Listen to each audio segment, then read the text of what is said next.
Mga idea, gagawa po tayo ng video ng isang pump na napakaliit, very small. Ayan, kung gaano kaliit ito, napakaliit niya, halos sinlalaki lang ng inlalaki ko. Tingnan natin kung paano siya gagana. Okay, ang mga gagamitin natin ay ang unang-una yung mini pump. Ayan, mini pump. Submersible po ito, ilulublob dito. Ito ay 12 volts po, kaya kailangan natin ang battery. Ito, 12 volts na battery. Ayan, 12 volts battery. Tapos yung kawad na i-connect diyan sa battery dito. Ayan, connect dito, pula sa pula, itim sa itim. Okay po. Tapos itong sipsipan ay dun sa tubig to. At ito naman pong outlet. Yan, outlet niya. Palit lang po yun. Gagamit po tayo ng hose. Isusuot natin. Ayan o. Ayan po. Kasang-kasa. Ayan. Tapos, para maikabit natin to dito. Yan. Ang kabitan niya kasi may male socket. Ayan. Gagamitan naman natin siya ng female. Ayan. Female. Okay, isusuot lang natin siya dyan. Tapos yung isa, dalawa kasi siya. Dito naman. Ayan. O, di dalawa. Iko-connector lang natin yan dito. Dito sa dalawa na ito. Okay po. Gamit din tayo ng cutter saka parang pliers na lungnos. Okay, isa na po natin. Lagyan natin mga ka-idea ng female connector para isasaksak natin doon sa terminal ng submersible pump.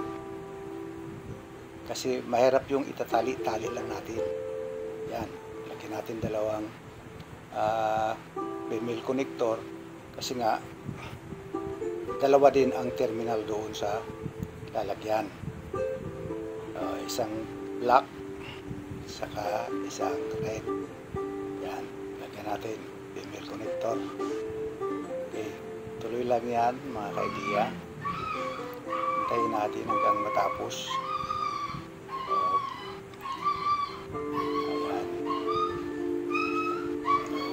Okay.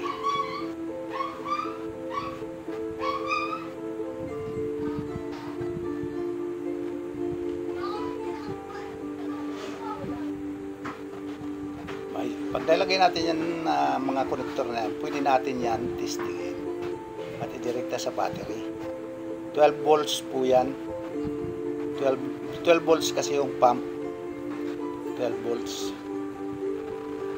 Saka tapos yung pump, napakaliit lang ng konsumo. Ayan o. Ayan. O, connect na natin. Ayan. Yung itim mo na. Negative. Okay. Ayan. Saksak natin.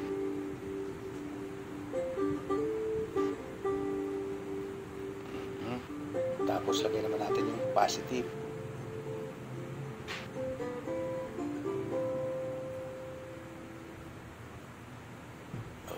Okay.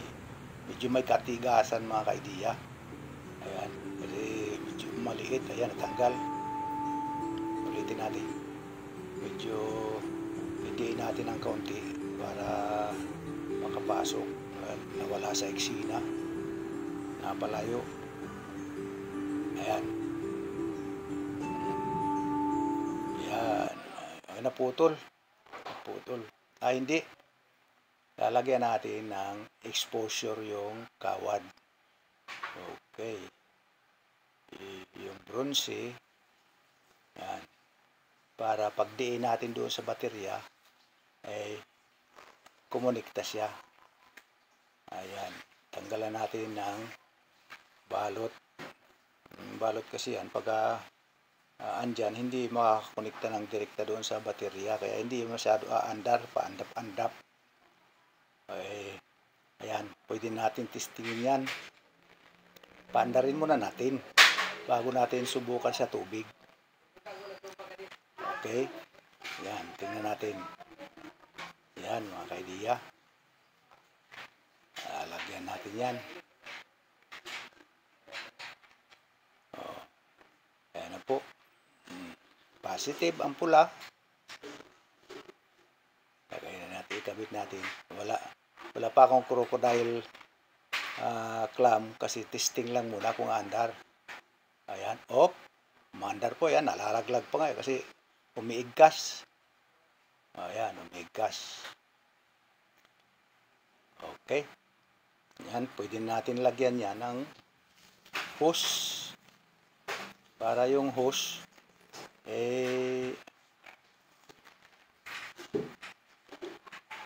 doon aagos ang tubig. Yan namang inlet, yan malaki ang inlet. Kaya hindi na kailangan ang hose kasi submersible yan. Ilulublob na lang natin siya sa tubig. Ayan, gitna natin para makita. Ayan, ilulublob na natin.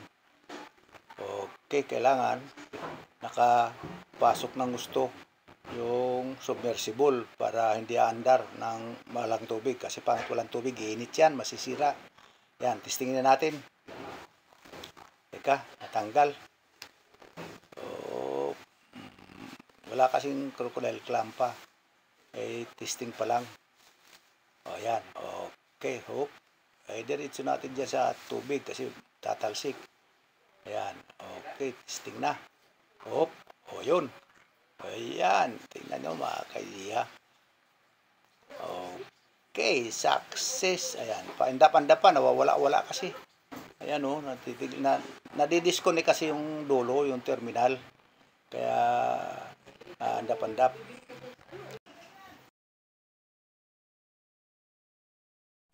Ilagyan po natin dito. Yan. Para tuloy-tuloy.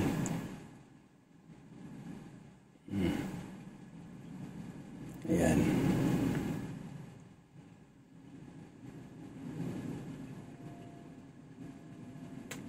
Meron kasi itong crocodile clam. Ayan.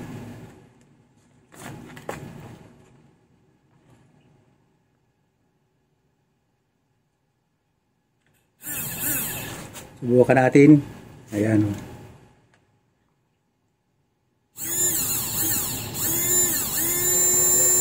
Ayan. Tapos lagyan po natin ng tubig. Ito.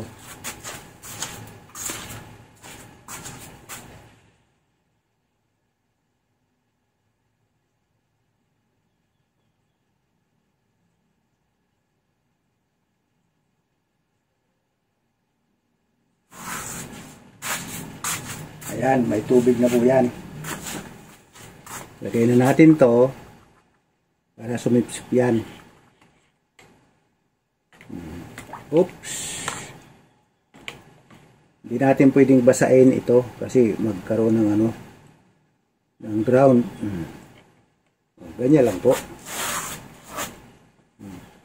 Tapos kabit na natin yung crocodile clam. Ayan. Ayan, umandar na po.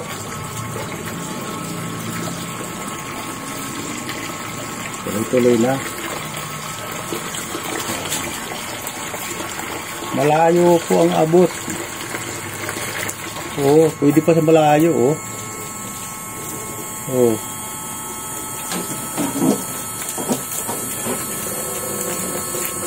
Ubus na. Wala na po, simot na. Okay. Success po. Success. Pwede po ito pandilig. Pangdilig ng mga halaman. Kaya panglipat ng tubig. Pwede po ito. Okay mga kaidiya.